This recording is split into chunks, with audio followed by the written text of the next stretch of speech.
Beat inflation, folks, with Woolworth Dollar Day Super Values. Just $1 buys a Whisk-On pan set or a bucket of 24 sponges. Your choice of steel oven pans, Super Seal food containers, or Camaro 20 exposure color film. Get 2 polyester blankets for just $7, vinyl lampshades for just $5. See our circular for hundreds of Dollar Day Super Values. It's like inflation never happened at Woolworth now.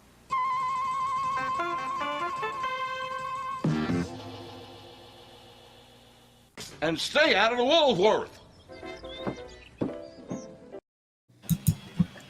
Hey, good evening, everybody. Welcome to the Wednesday night mouse party. I'm DM Foss. Tonight, joining me is Baron. How's it going, Baron? I'm doing pretty good. Just coming off a win from the tactical quiz on GWeb's channel. All right. Yeah, I missed it. I woke up a little late.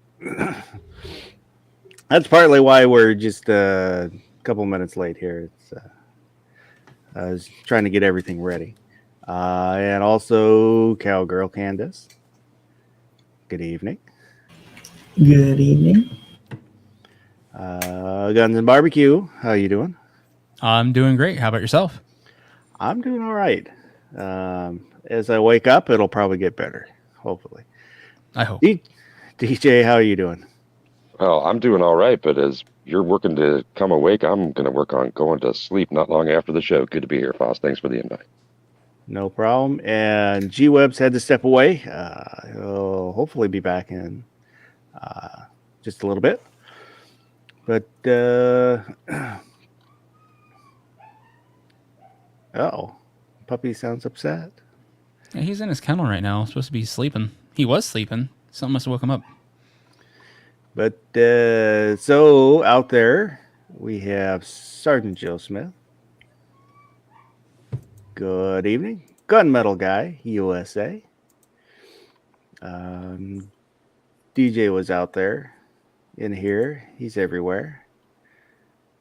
And there might be some other people out there that just haven't commented. I put out a poll. Let me go find my poll. Didn't know this kind of party. Yes. Sexy party. Late night. Very nice. I forgot where they are. So, there we go. Put out a poll. Best fast food lunch. Let me go ahead and share that here. Fast food lunch? Yep. Interesting. I got to find the right tab. There we go. Without doubt, Long Don Silver's. The choices were burgers, tacos, sub sandwiches, or salad. And then other. Leave a comment. There were 75 votes, and sub sandwiches won it with 36%. Burgers came in at 25%, tacos 23%, salad at 8%, and other was 8%. So I think salad and other had one vote. But we can take a look at the comments.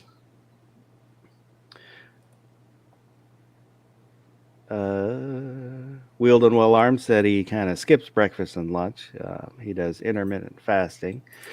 She Fires said burritos are yummy. Tara Smith said tacos. Whenever the answer has a possibility of being tacos, it's always tacos. Caucasian Sasquatch says he has a bean allergy, so he always goes with subs. TPC Cooks says subs. They bring the protein, the starch, the vegetables, the fat. Yum. Vanessa Kitty just said, bring it. Wes Krasky said, kitty. I don't know about that one. Rich White said, euros. And I know that DJ responded to one of these, but I don't know where it is. Hard for me to recall, but I remember my vote was for sub sandwiches. So much like TPC, I was like, yep, that's a balanced meal on the go. Going to grab that one. He just gave the satanic tacos reply to Tara Smith. But yep, I think for an everyday lunch, I would go sub sandwiches. Burgers would be number 2, tacos number 3, and I do like a good salad, a good Caesar salad. Dressing on the side because I don't like it soaked in dressing. But that was our poll for the week. So Mondays are poll days. And then Tuesdays will be shout out for small channels. Right now, I like to do small channels, help out the little guys. So, we'll stick together under 1,000 for now. And then once I kind of run out of that, then probably move up to 1,000 and over. Because, the big guys, they're doing all right on their own. But we don't need to plug Yankee every week. No, I think he's doing all right on his own. Oh, man. Who would have guessed? Do Live Moo was out there. Oh, I guess I can stop sharing. There we go. Good evening, Moo. Let's make sure I didn't miss anybody while I was yammering there.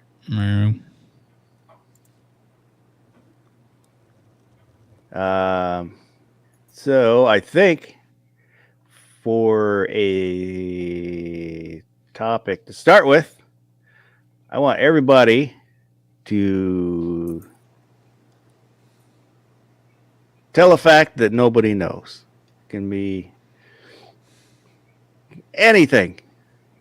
Something about yourself, something about nature, something about science. What's in your head that maybe nobody else knows? Sharks do not read. They do not read. Well, that's just because there's no signs in the ocean. Well, the paper gets soggy. Mm-hmm. Didn't they have that shark that ate a license plate? Well, he may not have read it before he ate it.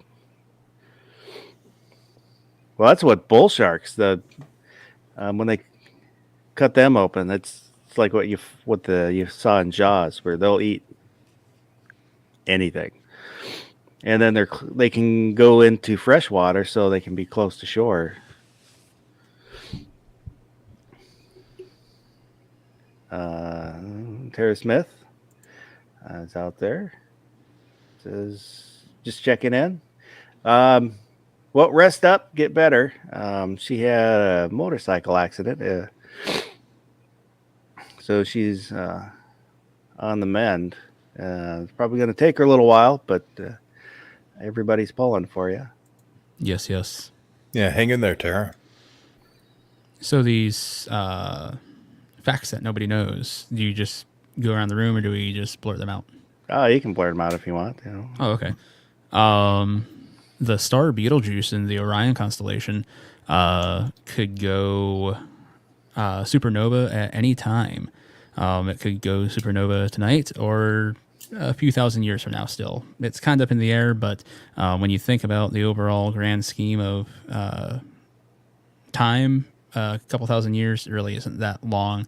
The star is definitely in its death throes, and it could release a gamma ray burst but with the way the star is pointed, it should just miss Earth. It wouldn't actually hit us, luckily. But Well, by the time that we find out, it will have already happened yes, long ago in a By, galaxy far away. I think 800 years, I believe it is. Approximately 800 light years away. So by the time we see it, it would have already happened. Like back when. What? I'm trying to think what was going on in the 1200s. Death. Yes. Lots of death. Followed by death. Abby Gabriel's out there. Good evening. Yeah, I don't think I can top that. Well, it's not. You don't have to top it. Did you know that if you put a Series 80 1911 slide on a Series 70 gun and you chamber around and pull the trigger, it probably won't go off? You know, that would be a really neat experiment, dude. I never thought about that. I mean, theoretically, it should not, but... This is why you always test your guns out you build. M. Gabriel saying Beetlejuice is approximately 643 light years away. Let's see. I was close. I was going off the top of my head. Moo is saying, I fell out of a tree. Onto a dog. In front of a German Shepherd. He bit his face. Knocked out one of his teeth. He was 7 years old. Why did I laugh at that? Because it's kind of one of those things that probably would only happen to Moo. Well, if I remember the story correctly, then he got yelled at afterwards. PNW Woods is out there. Good evening. It's a pretty wild story. If you're ever in an after chat with Moo, have him tell you it. Yeah, Moo's got a lot of wild stories. So. That he does. I bet he does. Ooh, another fun fact. Third planet was recently found around Proxima Centauri. Where the hell is that? It's our closest star. It's about four light years away. Sergeant Joe Smith is saying Polaris, the North Star isn't always the North Star. The Earth's wobble causes it to switch between Sirius and Polaris every few thousand years. You ever seen those stupid things where they sell stars? You can buy one. There is no registry. It's a scam. Yep. Mm-hmm. Now, if I could buy like a whole galaxy, that'd be kind of cool.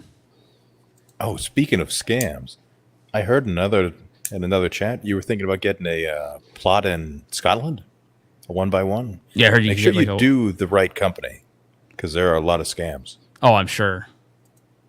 But then, like, if you do the right company, then you're supposed to get a piece of paper that says, like, you're Lord Guns and BBQ now. I'm like, oh, that'd be awesome.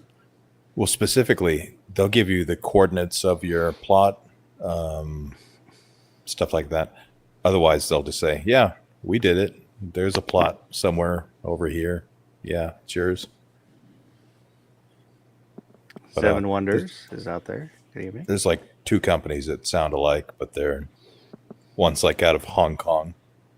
Ah, So be careful. Caveat emptor on land purchased in foreign areas for sure. Check it out. So DJ, lay some facts on us, man.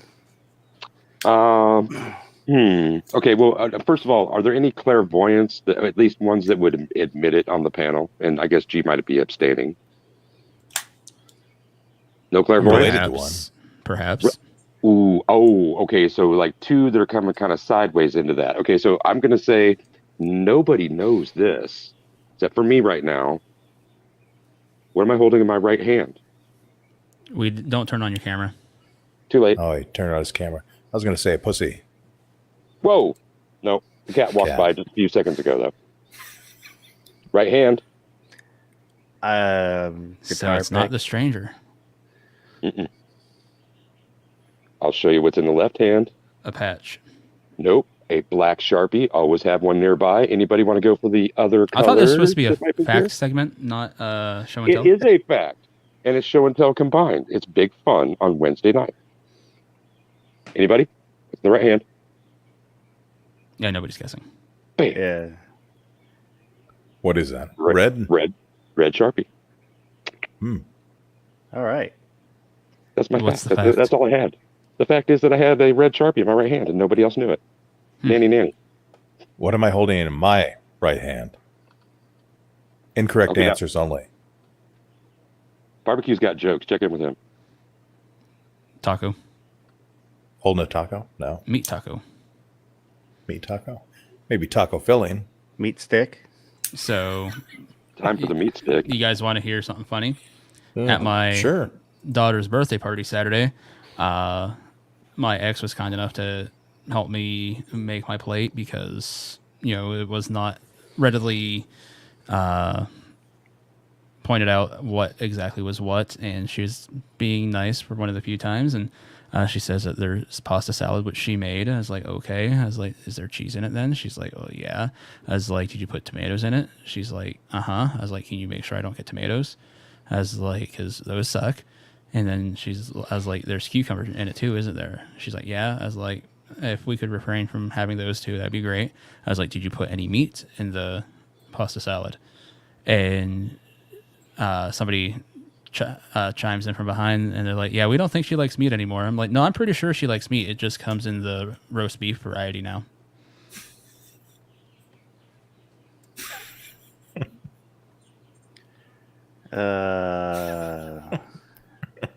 The old meat curtains, huh? Yep. Oh, okay.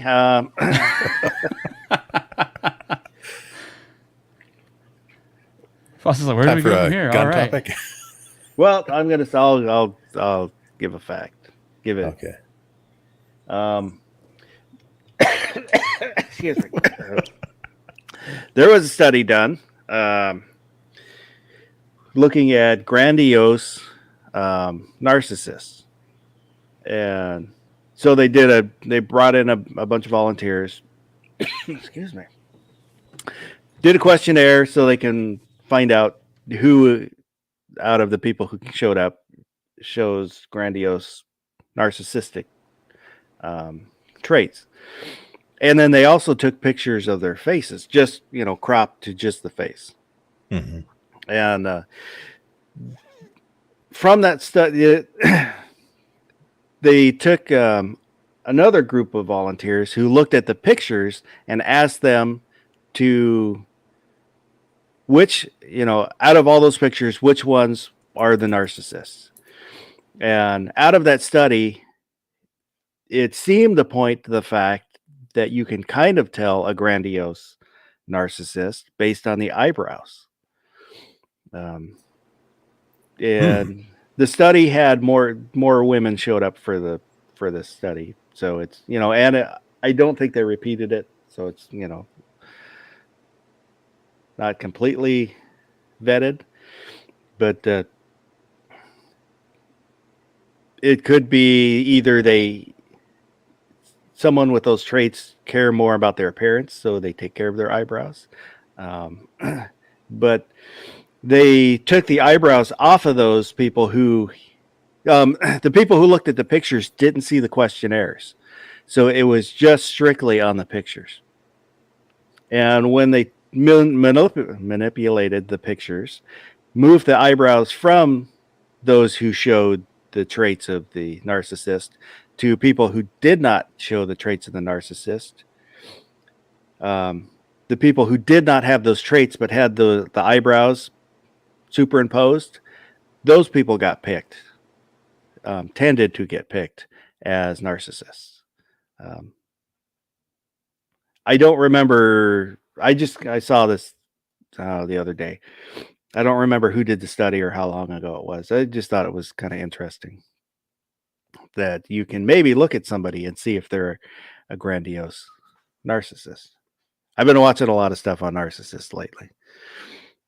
Interesting. Maybe projecting. I don't know.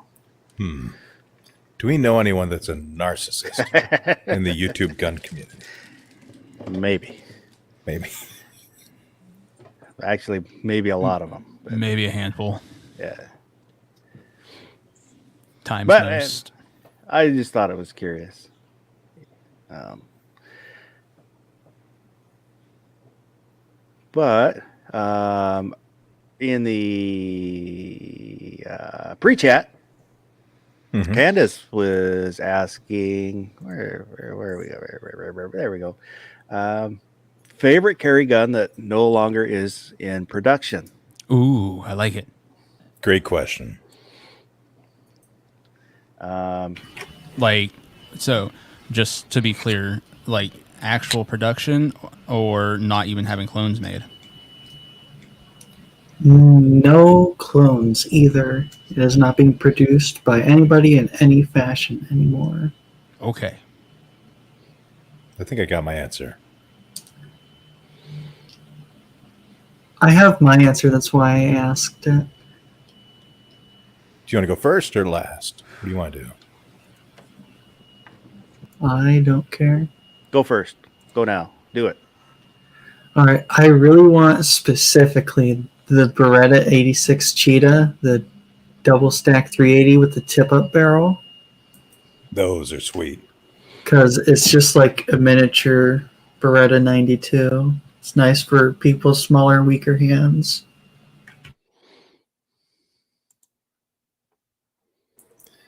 Yeah, you can still find them on Gunbroker, but they're spendy.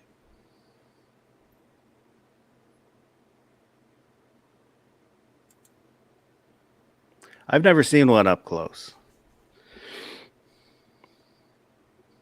I've only seen pictures of them.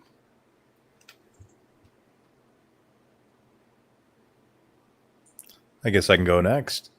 I really want a Smith & Wesson 625 and 45 long Colt. The old mountain gun they used to do. Now they just do it in 45 ACP.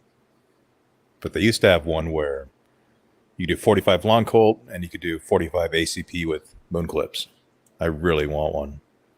Which one was that? 625.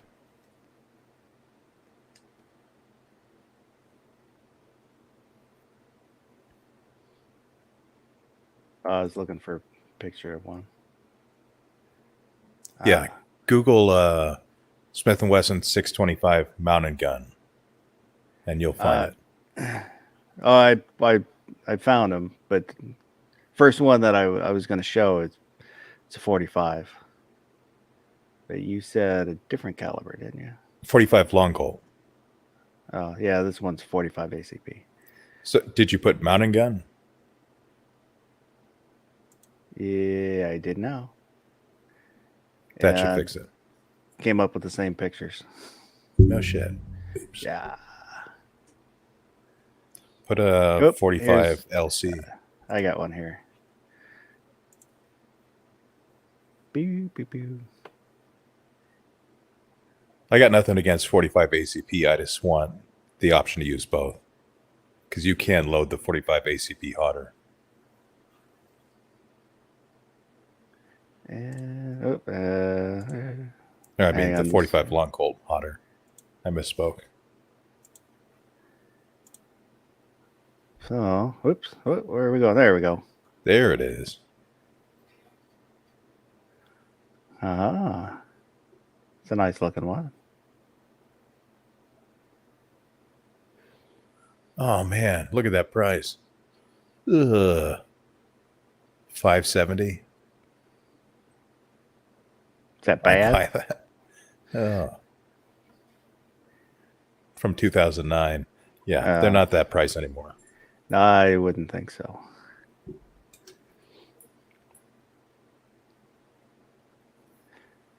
Well, that's mine. And I know it's kind of weird wanting to carry a 45 long Colt, but it does the job. So let's go. Hang on just a second.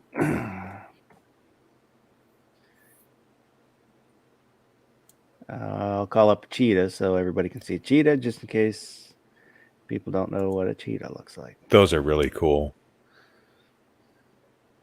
Wonder if you can find one with a tip-up barrel. Candace, do you know what model designation that would be?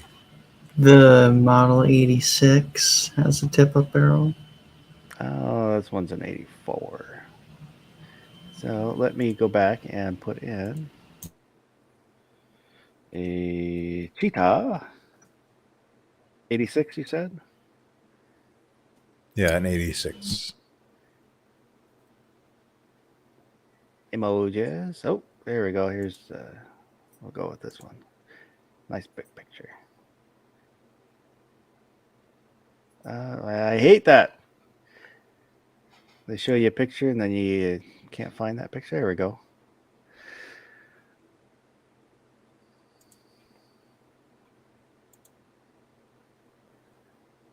Those are interesting. G-Webs, if you can hear me, I'm going to put you in the back room and bring Woods up. Since you're Akipato. There we go, Mr. Woods. Oh, you didn't have to kick G out, man. I can just go back to. Well, he had to step away, so he might be busy or might not be back. So, Congrats on winning. Yeah, hey, I want to jump in. One of the reasons I want to jump in is to say that people from Washington are 2A than people that aren't. Just throwing it out there. You can't touch our two anus. Yep. Yo, fighting words. Well, not in public anyway. I don't like that pivot pin, but Oh, on the front? yeah, it's kind of Yeah. I don't know how you get around it. no. I just like the functionality of it. No, I'm not. I'm not trying to slam the gun. The pin is It's- sort of an eyesore, though. Yeah, aesthetically that bugs me, but I would still take one. How about you, barbecue? What would you say? Is there any chance you can come back to me? Yes, I can. Thank you. Woods? I don't know what the question was. I was messing around with dogs. And now Holy smokes! If you could choose for a carry gun, a gun that's not produced anymore.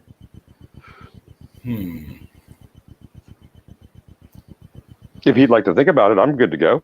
Yeah, go ahead, DJ. Right on. I would like to have a Remington Model 95. I have, check your email, Foss. I sent you a picture of two that they're not replicas by any stretch, but I like Ring of Fire guns. And I have two that are copies, basically, of that model. And that's a double barrel Derringer. It's a pocket pistol. So since we're talking about carry, I wasn't thinking about a sidearm and something that might be, a semi or something like that, and decided to step away from revolver as well. So there were some choices that I could have made just about as easily.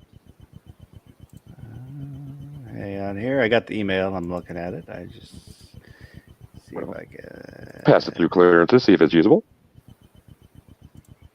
Yeah, but the ones that if Foss is pulling up, those are in 32 ACP.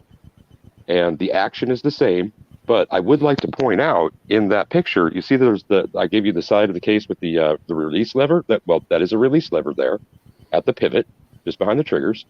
And same company, different years of manufacture, but see how one's going one way and one's going the other? It's been a little bit confusing.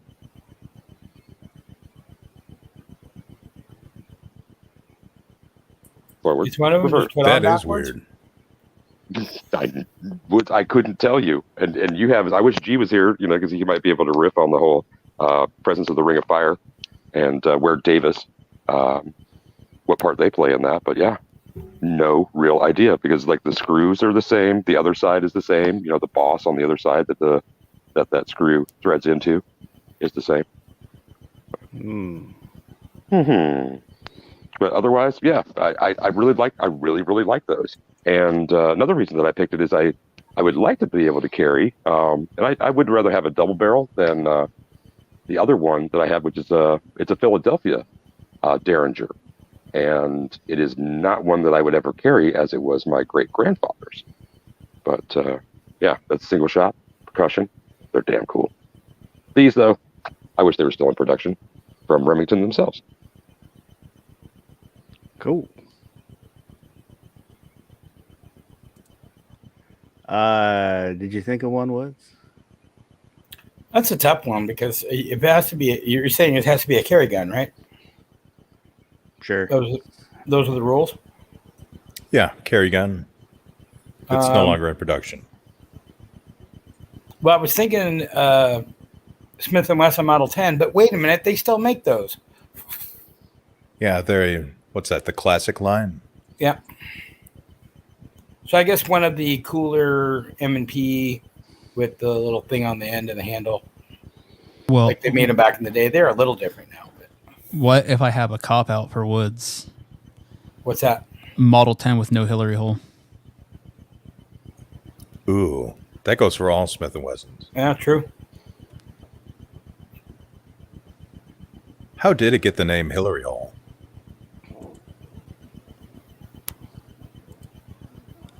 I'm thinking just the time that it was done, because it was around the Clinton administration. So it wasn't when she was a senator? No. I know that. I know it was back when Bill was president. Yeah, but I really like where the lock is located on Taurus firearms because, you know, the lock is there. It meets requirements for certain states that require the lock. But it's also, it's kind of out of the way. The Smith & Wesson one is like right on the side. I can buy that. I mean, assuming that they're all dumb in the first place. But if you have to have it, then I guess Taurus got a better complete dumb thing. Yeah, does it have to be accessible, like without taking the gun apart? Is that how it works? I believe so. I wonder if they could do something where you have to like swing the cylinder out and there's a hole inside there somewhere. I don't know. I don't like seeing it. Not at all. It's completely, it draws my eye in an unappealing way. My preference is for the previous existence. And if you do one of the delete plugs, do you void the warranty? Probably. Not sure, but you'd almost have to. They wouldn't want you to. Yeah.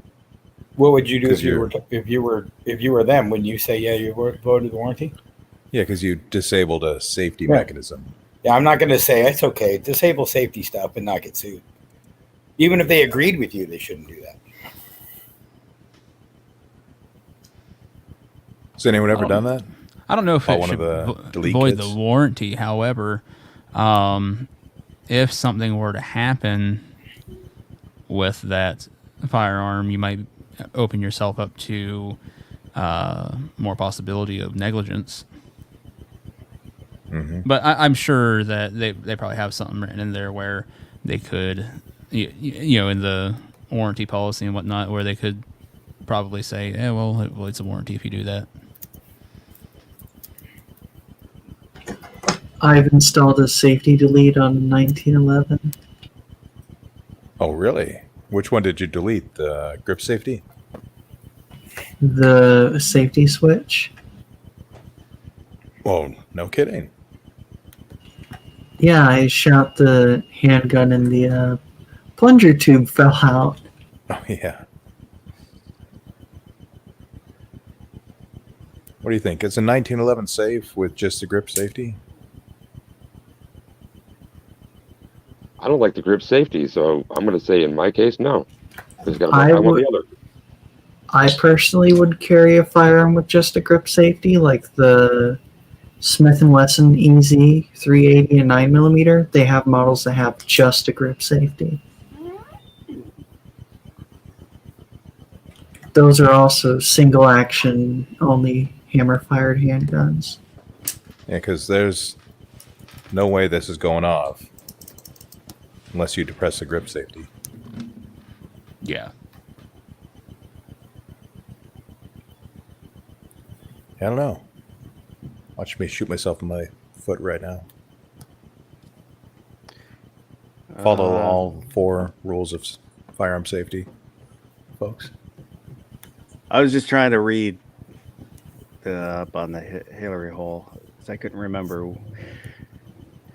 But I'm not finding what I wanted to see, so never mind. Oh, John Brown Productions. Hey, hey. Good evening. Good to see you. Glad you made it.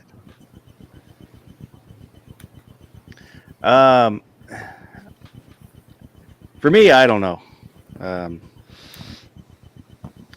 There's not one that comes to mind, one that I would want to carry. There's, ones I'd love to have. I'd love to have a Webley. That'd be cool. They're, they're supposed to be really accurate. Maybe a little underpowered, but it's one of those kind of iconic guns, I think. What about one of those Webley automatic revolvers where it comes back and cocks the hammer every time you fire it in single action?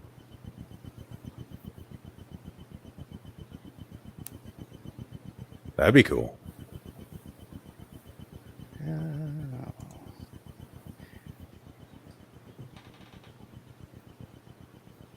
Ew. Yeah, I was looking up the Webley, and this was not what I was thinking of, but this is something that popped up. Let me share this here. Share that. Do that. Do that. The Webley automatic pistol? Yeah, that's not what I was thinking of, but No. the automatic revolver. It is a Webley, Yeah. isn't it? What's that? Am I making up a gun that doesn't exist? Isn't there a revolver from back then by Webley that Yeah. I've got it here. I just cycles back? it showed me that picture, and so it was interesting. Let me change screens. It's loading. Loading, loading. There we go. Keep those Webleys loading. Yeah, that's it. Can you imagine how much one would cost buy it right now? Yeah. Yikes. Probably never find one. Mm-hmm. So it was only made from 1901 to 1924.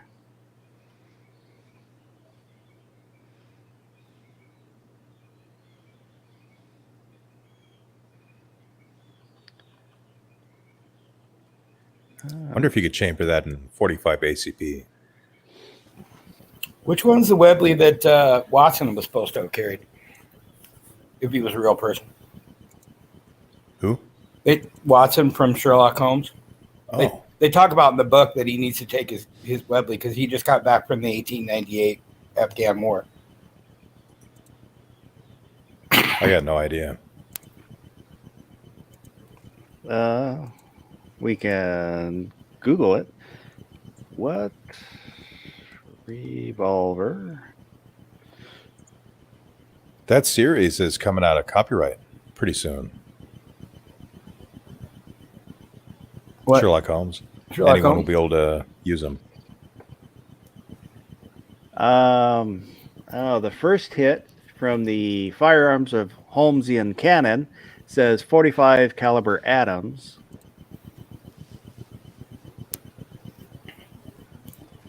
Yeah, I can't fight the whole internet, but whatever the officers of the Royal Army used in Afghanistan and in the wars in 1898, whatever they had. I don't know if it says. I think it just says the revolver in the book. I'm finding Enfield revolver. That sounds more right. Interesting.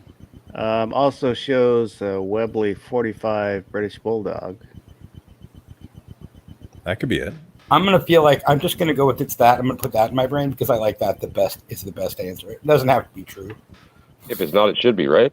It's Looks a like- fictional character anyway, so who Looks like maybe there were some different ones depending on the book.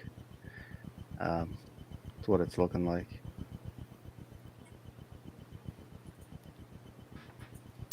Yeah, because there's a few guns that they reference here, and then they say what book they were in. Oh, okay, makes sense. The Bulldog was the Musgrave Ritual. The British Mark III was, I think, the Copper Beaches, Adventures of the Copper Beaches. Then there's a long gun they show. Oh. Yeah. So there's maybe a couple that he carried.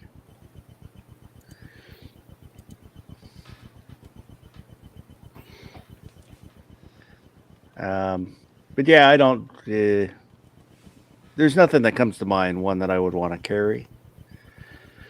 I'm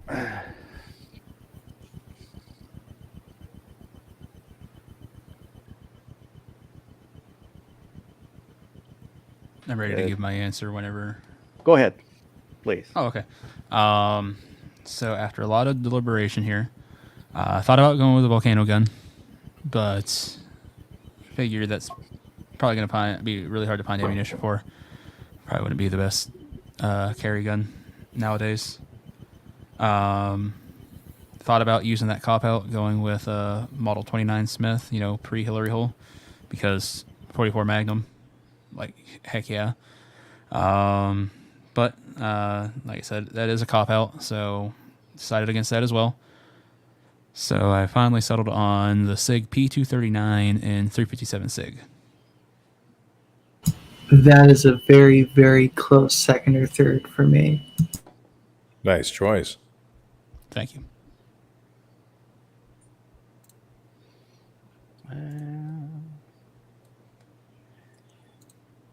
Were there any comments out in the text chat?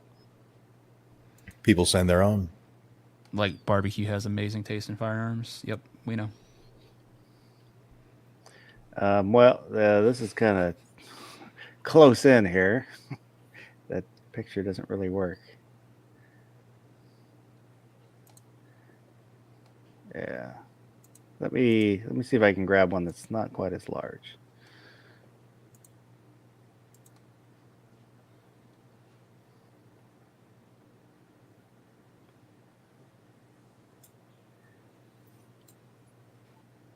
There we go.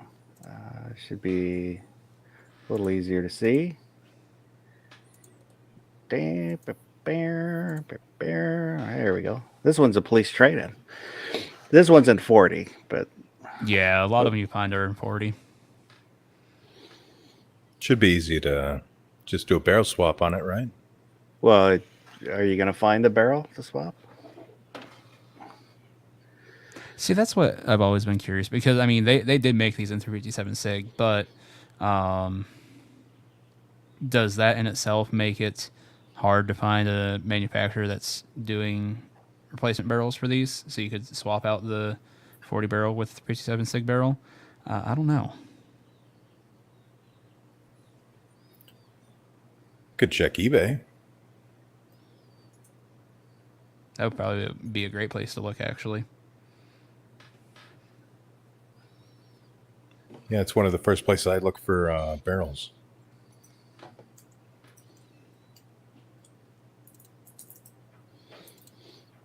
I also thought about going with a coach gun for this choice, but I was like, frickin' Stoger. Yep.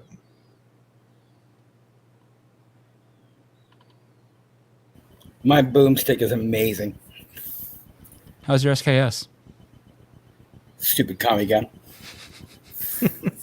Army of Darkness? Yeah. In the movie, he calls it a Remington. He says it's a Remington double barrel made in Grand Rapids, Michigan, but it's actually a Stoger coach gun. And the reason they use the Stoger coach gun in the movie He supposedly stops and cuts it apart with the chainsaw. Going to go ahead and let go that you can't really cut a gun barrel with a chainsaw, but they can't really alter a gun because they didn't have the budget for that. So they just went out and bought a coach gun, and then they just looked at a piece of pipe, and then you're supposed to just assume that he cut it down. But his is a 20 gauge, mine's a 12. Well, he's got a chainsaw for a hand, so it's Right, but he uses that to cut the gun apart. Well, I'm just saying, they've taken Yeah. some license already. Well, there's deadites too, Yeah. I'm going to take some and license. the Book of when the Dead. I mean, I'm going to take some license when it comes to referring to my Stevens 20 gauge that's a little short there as being a boomstick for sure. Manufacturer doesn't matter. It's more the spirit of the film. And the boomstick. Verada. Love it. you got any guy that's like, you know what, I'm going to live in this 747. Yeah, I watched years and years ago. I guess a documentary on the Evil Dead and how they started it, and him and Raimi were just college. They're in college and decided to make a movie. And Bruce Campbell used to be their babysitter. well, he was the main character because he looked better. Is Right. how they decided. And And one of the Raimi brothers, he was supposed to be in high school, and he skipped school, and his mom came to the set and picked him up. And whenever they were in doubt on whether they used enough blood, the answer was more. They bought all of the corn syrup that was available in like a tri-state area, and they ran out. They had to figure it out. And then, like the kind of sweeping shots where they go through the woods, where the camera goes through the woods, they Yeah. just took a long board and put the camera in the middle of it. 'Cause Yeah. And he'll freely admit that if you watch the movies that they get better with their acting at the end of the movie because they never really acted it before. They made it up. I just love those guys. Just like, let's do a thing. Well, he's just he's a natural. I can't say I've seen everything, but for the most part, I've liked everything he's done. I'm a big fan of the Raimi brothers and Bruce Campbell. I like how Bruce Campbell can make a movie, they call me Bruce, that makes fun of Bruce Campbell. Where he shows up into town and they're like, save us from the monsters. And he's like, I'm just an actor, right? And Bubba Hotep. Bubba Hotep's one of the greatest movies ever made. Yeah. And the Jack of All Trades, the TV show. Yeah. I like that. It was He was very campy. good in Burn Notice as well. I never saw any of the Burn Notices. He was just a partner. Like, they always have to have like the handler. The guy that was the spy that got burned, he was the FBI agent, but still talk to him. So he was the one that could still make contacts and stuff. But like, he didn't have to fight anybody or shoot nothing. But there's always that guy you go to get information from. He was that guy in the show. Blackout Outdoors. Probably getting up, getting ready to go to work. Slacker. Has Bruce Campbell been in anything bad? Yes, got he'll one. even admit that. Some of them are better watchable than others, but like if he's in it, it's probably not the greatest made thing ever. And he knows Escape He's from the king LA. of B movies. I liked his series. The Evil Dead series was really good. I didn't see that either.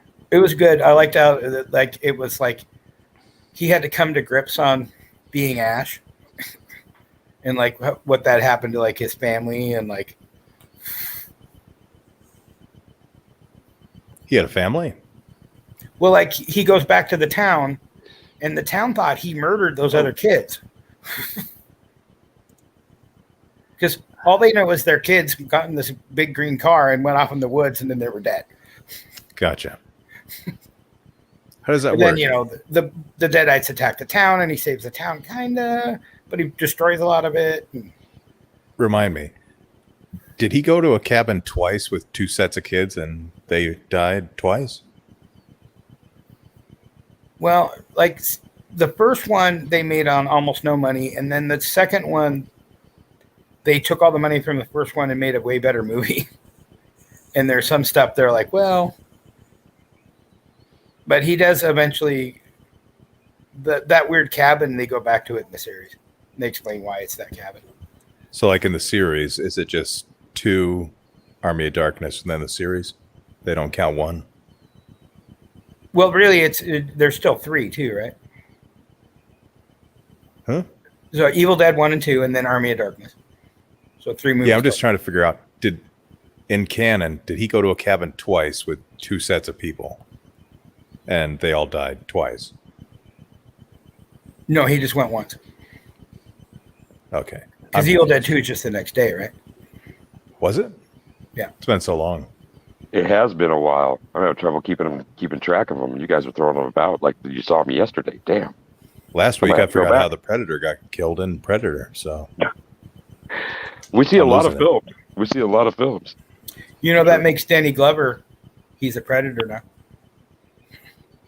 Because they accept him as one of their own because he killed one. Murtaugh makes good. That's why they let him live. wonder how's Danny Glover doing these days? Yeah, Black I'm Cat's a- right. Really, too, they were like, forget about number 1. Just watch this movie. Yeah, Black Cat was saying Yeah. 2 is technically a remake of 1. Right. Okay. That makes sense. When they had actual money. I think we're vibing it the same way there, Baron. Right. Danny Glover's starting to show his age. Well, bet he you is anything, too he old is for just- this shit. This shit. Mhm. Jake. He's got to be in his Another good one. 75. He's been too old for this shit for 30 years. So, yeah. Exactly.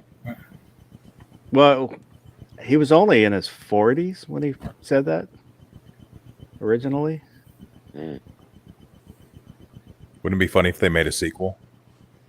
They were talking about it like a decade Yeah. ago. Oh my. I was really excited. Then they never came out with it. I was like, you sons of... They did that TV show. 1987 that came out.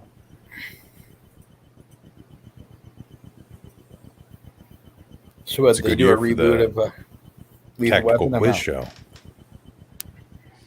Yes. He's only 75. He's younger than I thought.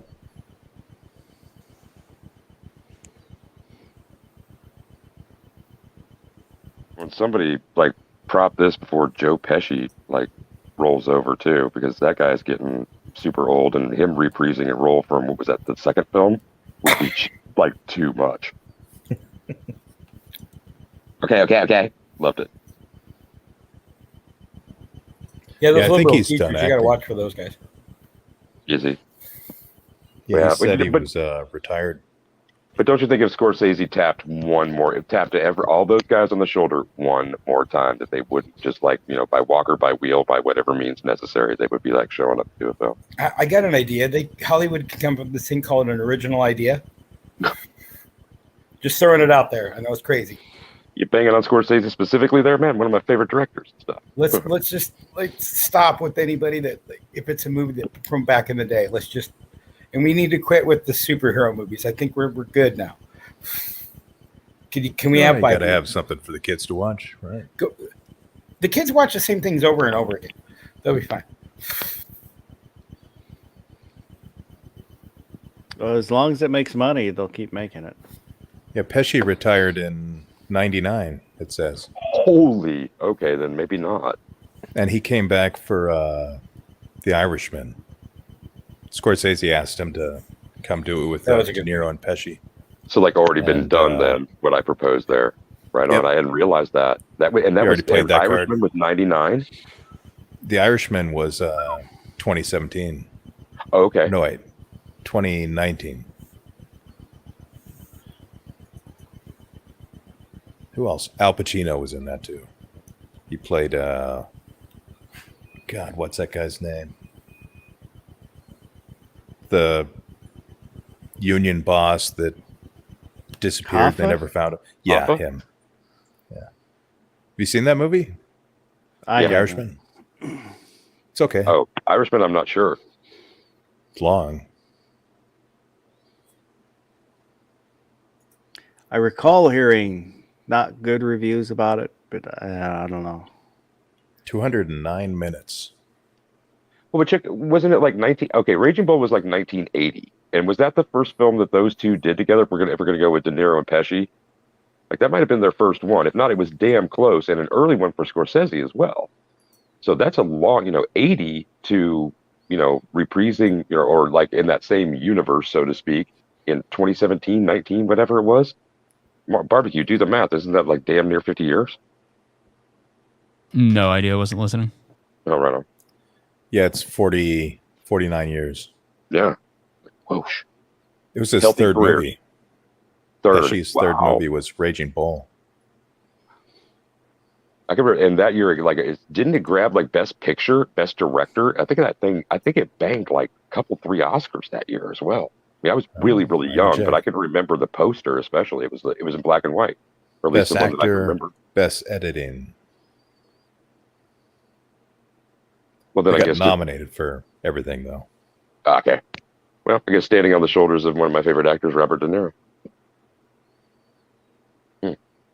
I like his acting. I wish he wouldn't insult me at every chance he gets.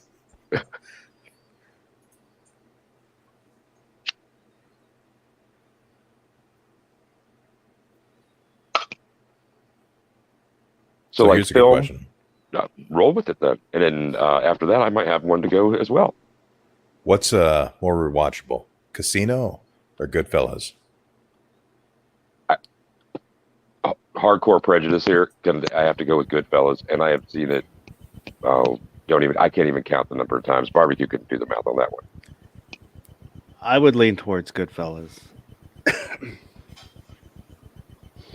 Goodfellas or what? Casino. Oh, Goodfellas. Does anybody remember where I could be wrong, but where the Witness production ended up putting him? I don't remember. He I think gets it's to live Seattle, the rest of his life as a schnook. Rogue Banshee is out there. Must not be able to sleep. Good evening, Banshee.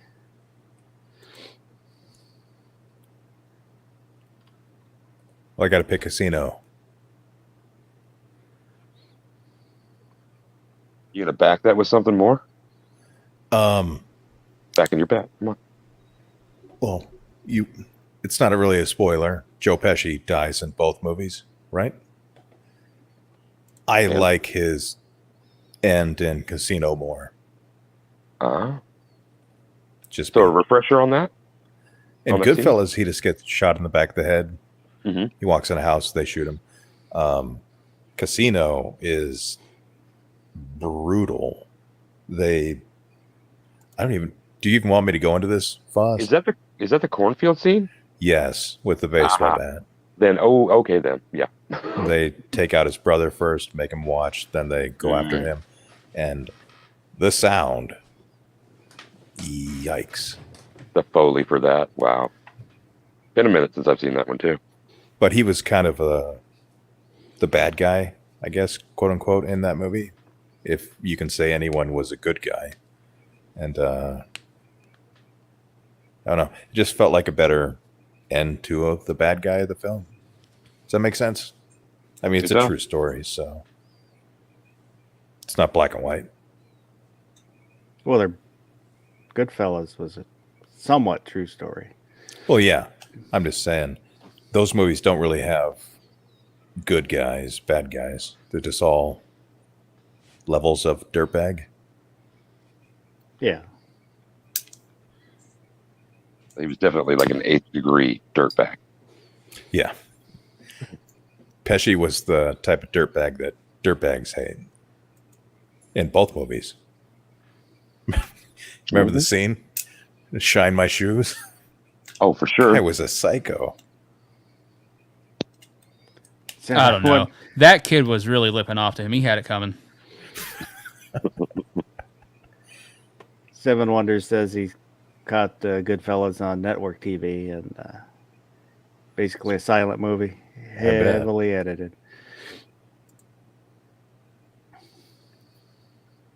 I do have one gripe with both of those movies.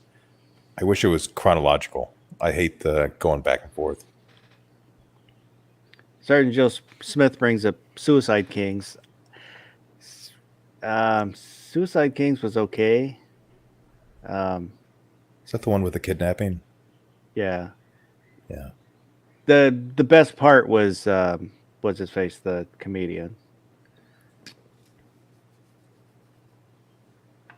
Played the hitman I can't remember. enforcer. Not Dennis Miller. The other Hopper? Dennis. No.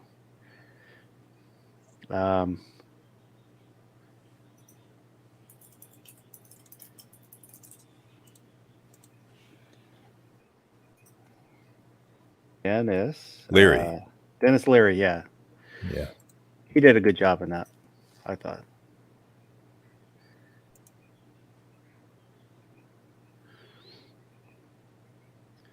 Yeah, I don't know. I just thought it was okay. Wasn't great.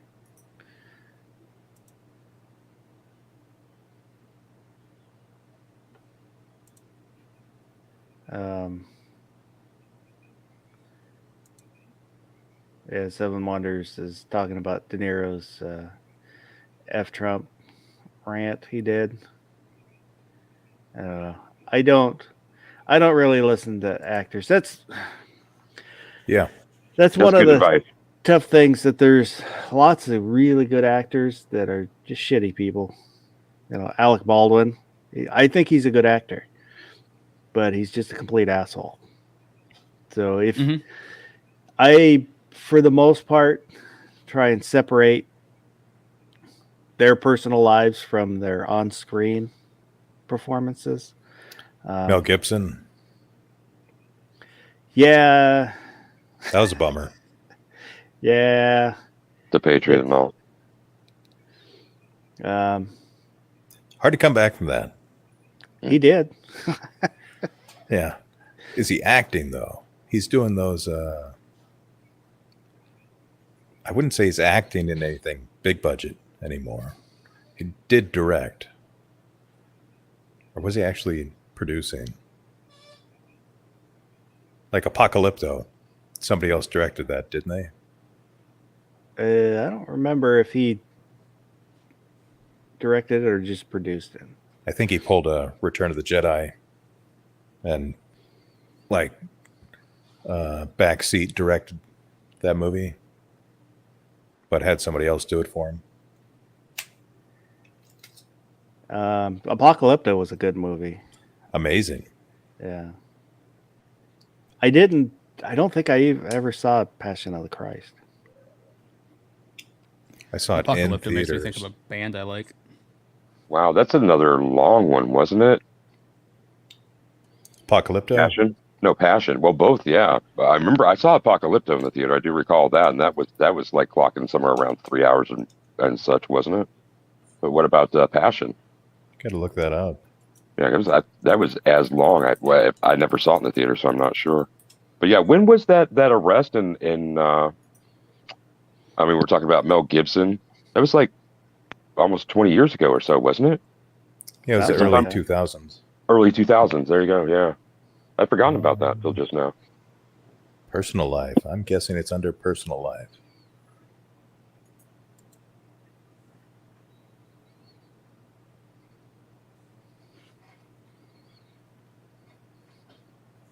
Sometimes forgiveness comes too easy. I think it was 2006.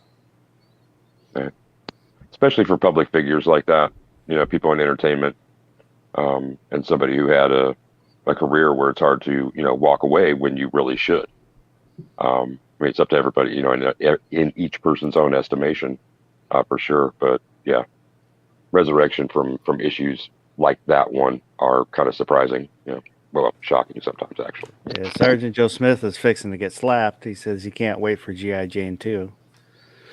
Uh-oh. All right.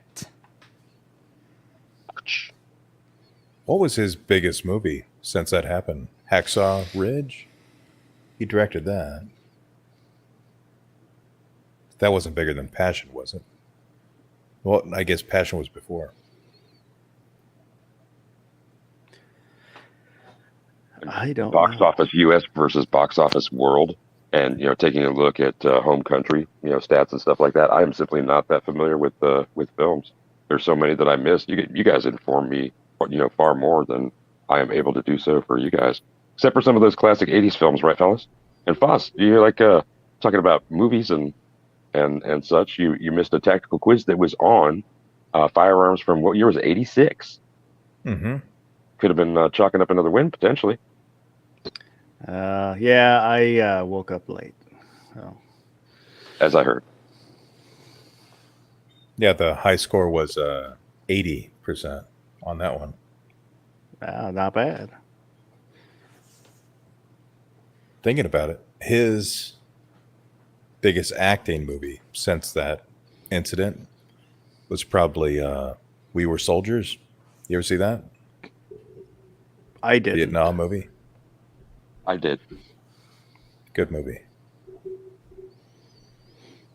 It's probably one of there's a huge. Well, I was going to say list, but it's probably a book now of movies that I mean to get to that I haven't.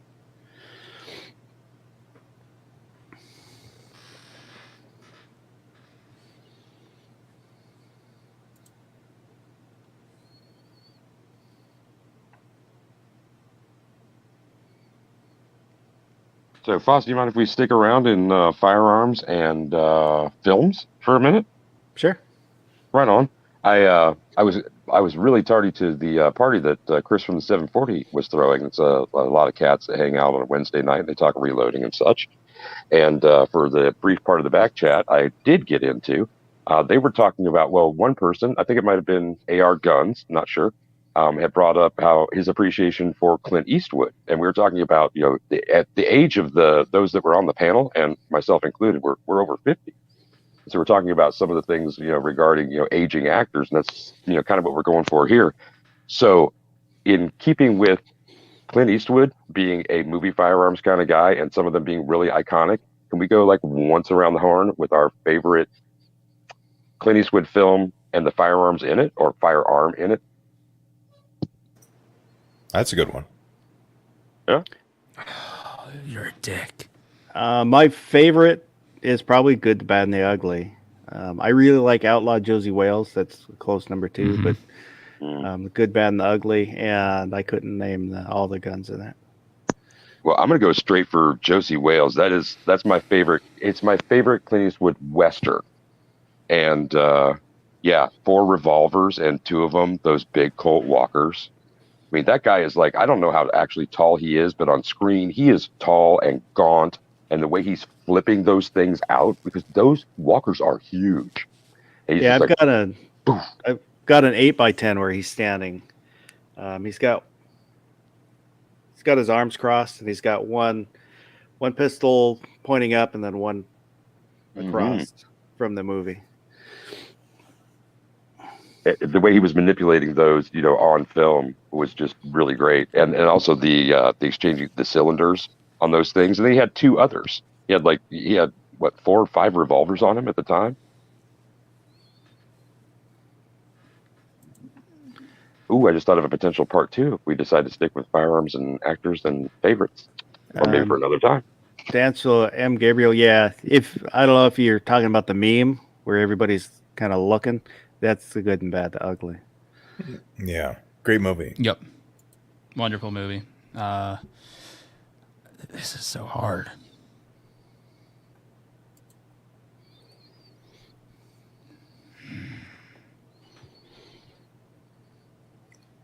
I go. Anybody go. Somebody go. For the love of God, somebody. Unforgiven. Yes. That Schofield, the shotgun, God, what's the rifle called? The Sharps. No. It's not a Sharps. Is it the rolling block one? Or is it the cavalry rifle? I mixed them up. I'll shut up.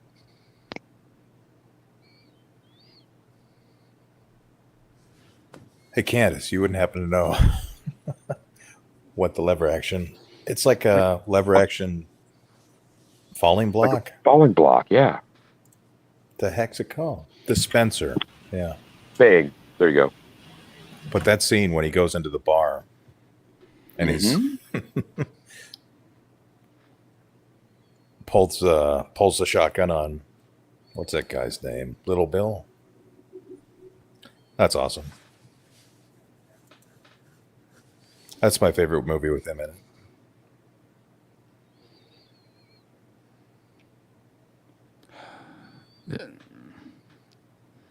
So many choices.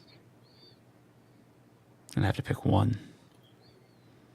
I really want to go with do Dirty Harry with Model 29. Yeah. That's part of me really wants to do that. Then the other part of me is like Heartbreak Ridge. Clint Eastwood running around with an AK-47, and you got Swede. Tell the man you love him. I'm gonna rip off your head and shit down your neck. But then you got Pale Rider. Outlaw Josie Wales has already been taken. Let's not forget one of his last films, Gran Torino, M1 Garand, and 1911. Dang it. Too bad he didn't use him in that. I know.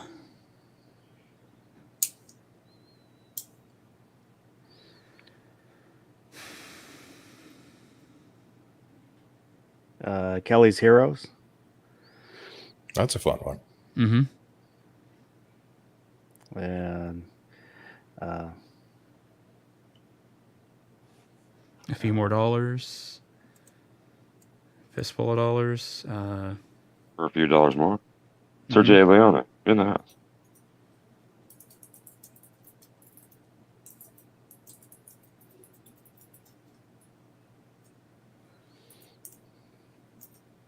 Thunderbolt and Lightfoot.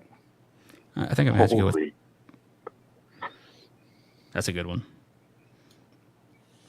Play Misty for me. Dial M for Murder. I realize that there's no guns in this that I recall, but Bridges of Madison County. I did not see that on purpose.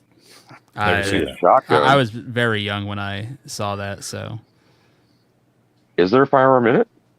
I don't recall that there was one. But I thought we were just kind of naming off Eastwood movies at this point.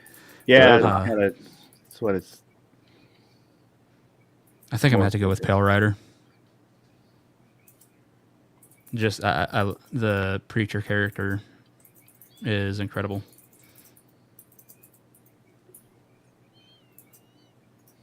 So I'm not even choosing it so much based on the guns, just as much as the main character.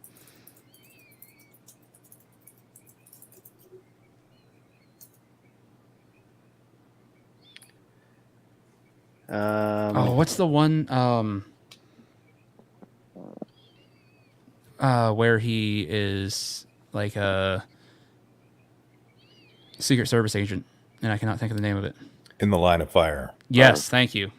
With John another- Malkovich. Yeah, Malkovich, the prison scenes where he's fighting, he comes off as a badass.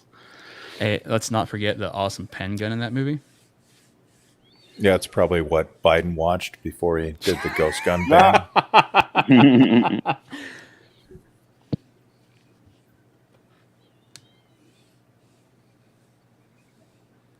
With the stroke of this pen gun. No. Well, Candace has to head out. Call it Aw. a night. Thanks for coming, Candace. Sayonara. Right on. Adios. Go easy. Have a good night. Bon voyage. Later. Konnichiwa. Arrivederci.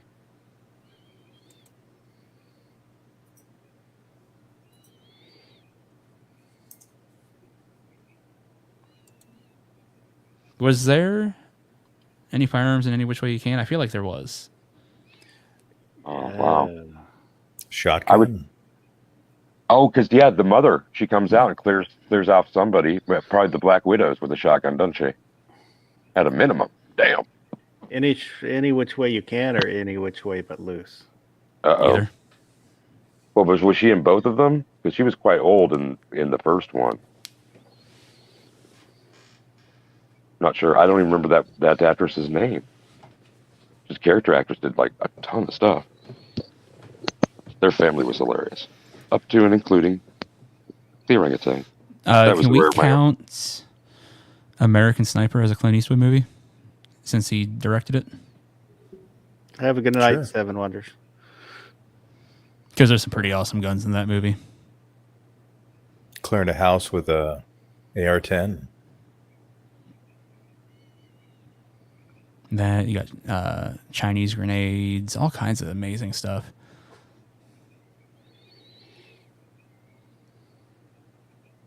You say, man, that 338 Lapua, that would be freaking awesome to have.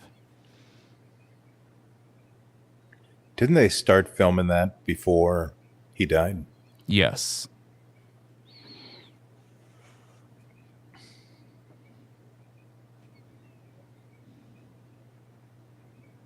I think he was killed shortly after production was started.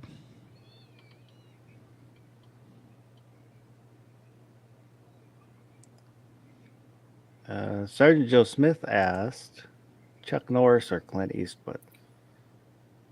Like watchability or in a fight? I was guessing watchability. Clint Eastwood. Like kayfabe or like real life, they're going to throw down. They're going to throw down. I would give it to Norris. Yes. Acting But wise, it's Eastwood. How about a shootout? Norris carried a PT-92. Well, we just got done talking about this huge arsenal from which to draw in Clint Eastwood's roles and whatnot. So Yeah, but I mean, if you for go with, variety's like, sake, that's where I'm going. if you go with like Delta Force, something like that, you got some other things to choose with Norris. I'm just saying, Walker Which one Texas of them Ranger. actually aims in their movies? I know Chuck Norris likes to spray from the hip. Eastwood kind of does. You know, he raises his guns up. Yeah, he point shoots. That's better than hip shooting. Right. I think I put my money on Clint Eastwood, to be honest. So here's one. Just best ever gun character. So character that had a gun in a movie that you just adored. Jesse Ventura and Predator with that minigun. Oh, great one. All right. Like it. Like it.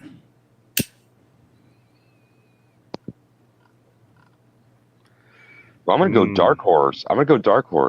Next. I'm going to go with Billy Connolly's the father character that Billy Connolly plays in Boondock Saints. So we're talking about Mr. revolvers, and we're talking about all the draws across and whatever with Clint Eastwood emptying his pockets, and that scene. That's my choice. Like it or not, fellas. I'm in and out. He was Mr. New York Reload in that movie. Wow, I love that scene. So many Good night, great Woods. scenes in that one. You know, some of the preposterous, the Beretta 92s going akimbo. Everything in that, almost all the firearm scenes in that were a real hoot to watch. Yeah. Good night, Woods. See you, Woods. Good one. Go easy. Buenos noches. So I think I would have to choose Tackleberry from Police Academy. Yeah. That guy's my spirit animal. Oh, that's a tough question. I don't know.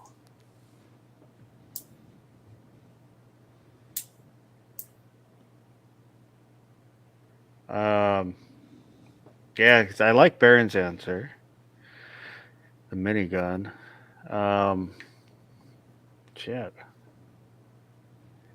I had one and then got sidetracked there, saying goodnight.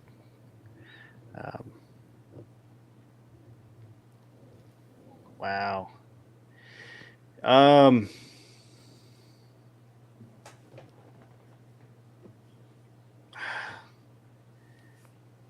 It's tough. There's not one that really stands out, you know. Mm-hmm. It would depend on, thinking back on all the movies. It just would depend on how old I was and what movie it was at the time. True.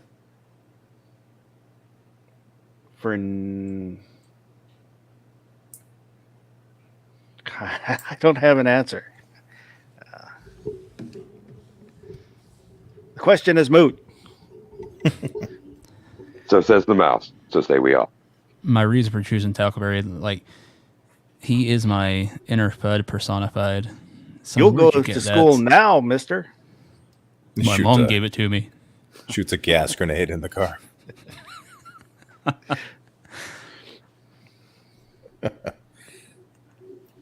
I got a good question. Yeah, that's a tough. I would have to sit down and I'd almost have to make a list. Sit down and make a list, and then compare. Who's the worst gun guy in a movie? Ooh, blowing it up. That Worst. guy that comes out of the bathroom in Pulp Fiction. He shoots around the two hitmen.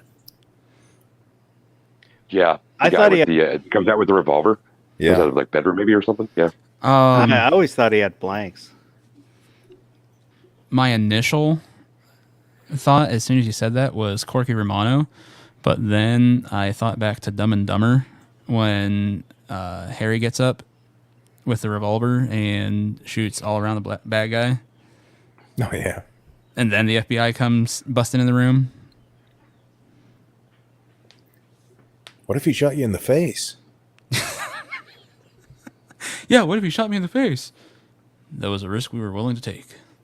I shot Marvin in the face. Oh, yeah, that's a good worst gun guy. Is anybody gonna say Yosemite Sam or Elmer Fudd? I was about to go with Elmer Fudd for like some pretty good reasons. Consistently, that man is he's the low one, ranked out when it comes to gun safety. He is falling for all the tricks all the time. Like seriously, you would still go after the trigger once both the barrels were pointed back at yourself. Like the man is, I don't know, it's unconscionable. Well, for TV shows, I would say Cyril Figgis from Archer. Who to what is? Have not seen Archer. Oh, No idea. all he does is he screams suppressing fire and just starts blasting. Oh,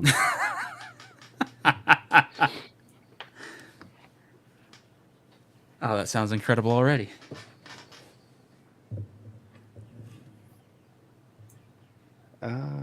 Sergeant Joe Smith is asking MMA fight between Chuck Norris and Rocky Balboa. I would still go Chuck Norris because Chuck Norris.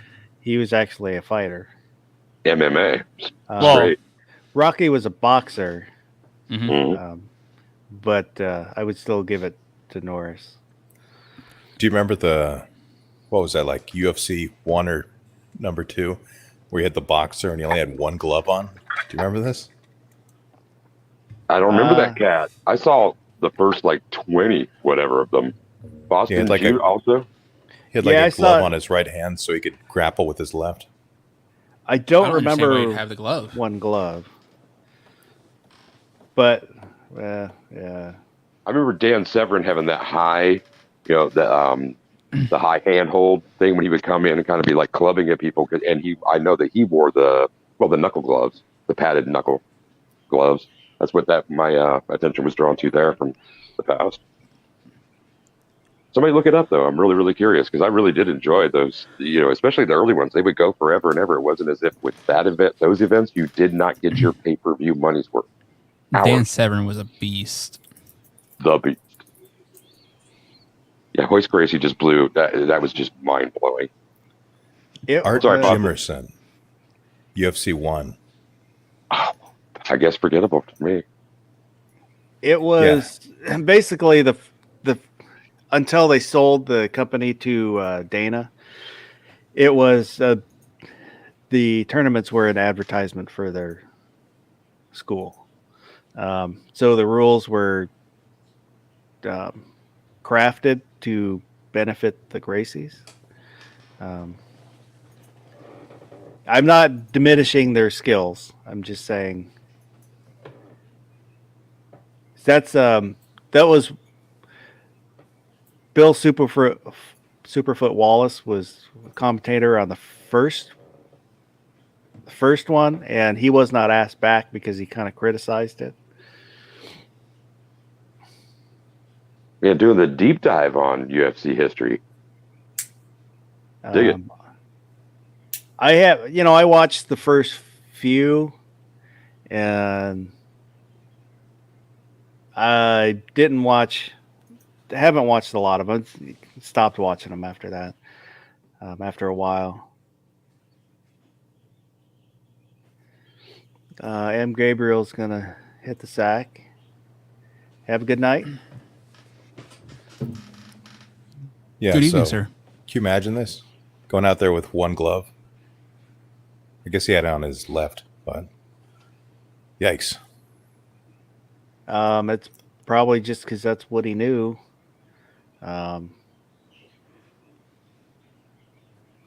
Is memory suggesting, or maybe sort of remembering that he was like a boxer? Yeah, he was a Or boxer. something? Yeah, okay then. Sorry if you mentioned that before and I was kind of zoned out. Yeah, he didn't win. No I doubt. saw Chemo. I don't know if you remember the fighter Chemo. I saw him in person in Seattle. Damn. He had large shoulders. I walked up behind him and I couldn't see around him. He had a black overcoat, trench coat, but pretty wide fella. And I ran into a relative of his it was in a martial arts supply shop in Japan. And he kind of like, oh yeah, he's all right. Another guy, Kempo guy, that was there at the shop too. Which it has nothing to do with anything, but Well, it does have to do with gladiatorial sport, though, and particularly because you just got over there. It's just like Akebono. It's like I remember there's just some guys that just really, really stand out in martial sports, or at least for me. And he was one of them. Like I enjoy being able to catch those, replays. But I would have sworn, especially when he was, ascending or at the top of when he was helping to draw a lot of attention to that. Some of them I think might have even been live. So. Did you catch any sumo when you were there? I did. We went to the tournament in Tokyo, and for sumo, you have to see it in person. It is night and day different than seeing it on TV. To understand the size and the muscles, it's just incredible. The power those guys have. It is so much different seeing it live. Oh, I'm sure.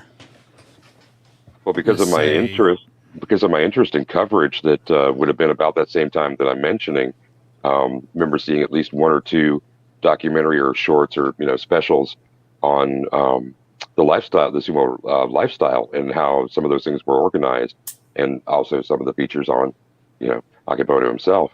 And I was pleased to learn that much more about it just from those few short things. Akebono was already retired when I went. So Masashi Maru was there. Oh yeah, got to I remember that cat too. See him, and I'd have to go back and look. I've got a reference book, but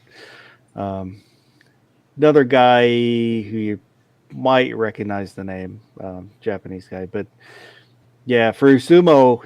I think it's kind of coming back. It got to be where the two Yokozunas were Mongolian because the Japanese fighters had kind of lost interest in sumo. Really? What period would that have been? It's got to be more recent, eh? Yeah, that was 15 years ago. And the two Mongolian guys were polar opposites. One was the prim and proper sumo guy, followed the rules, and the other one was not. He lived his life the way he wanted to and got a lot of criticism, but he was really good sumo player. when you're talking about that tradition and as old as it is and as refined a sport as it is, as simple as it looks, it's an incredibly refined exercise. And so, like, it kind of sounds like, once maybe some of the tradition, or at least to me, it might occur there that when some of the tradition started to go away with maybe, a character like the last one that you mentioned, I'm not sure who that was, but maybe that was part of the traditionalist leaving or the lack in popularity then. Maybe. Yeah, I haven't kept up with it lately, I don't the last few years. So it seemed like there were, the Yokozunas were Japanese again, but I haven't been able to keep up on it. But so I think that's probably a good place to end it for tonight, because we're wandering off into the weeds. But Guns and Barbecue, you got anything going on? Well, I just had a 2A Women Wednesday that was live tonight with Rhonda Mary. I know I say it about all the episodes, but absolutely awesome. Really enjoyed talking to her. I felt like it was a really good conversation. We've got another Amphi tomorrow night at 11 p.m. Eastern, and then barbecue chat on Saturday. Then perhaps put out a video on Friday or Monday. I don't know. I'm going to kick it around a little bit. I was telling you guys about that beforehand. So, just stuff like that. Thanks for having me. I'll always enjoy this. Thank you. Well, thanks for coming. DJ, what you got? Right on, man. Well, as usual, I'm just going to be doing as much music as I can in between firearms and Second Amendment stuff. Weekend is fast approaching. Got some stuff coming up on Thursday on Guns and Barbecue's channel, the Amphi evening program. Will be grabbing a good portion of my attention. And coming into the weekend, I might get to do some firearm stuff. But if I don't, I got to have some firearms fun, some film fun discussion. And it's always a good time with the Mouse Party. So thanks for having me on, man. No problem. You should do a chat. Do the DJ jam session. You can talk about music and guns. It gets closer. It gets closer. Yeah. I appreciate the encouragement. I don't think G-Webs has made it back yet. So I'll just say I appreciate you making the effort. Sorry you had to miss the chat. Baron, you got anything coming up? I do. I don't know if people have seen my 2 previous videos. They're a little bit different in topic, but I'm trying to shine a light on a little area 2A that I'm not liking at the moment. So I think I might make another one about that. Haven't decided yet. Oakley dokley. And appreciate everybody who is out there listening to our ramblings this evening. It always makes it fun. Having people out there participating makes it worth it, because we could, everybody that's on the panel, we could just all right, I was going to make a bad reference, so we'll just say I do appreciate everybody that shows up and participates. And if you watch this in replay, which I should have said it somewhere near the beginning, go ahead and leave a comment if there's anything you want to add or keep the conversation going. But appreciate everybody, and I hope everybody has a good evening.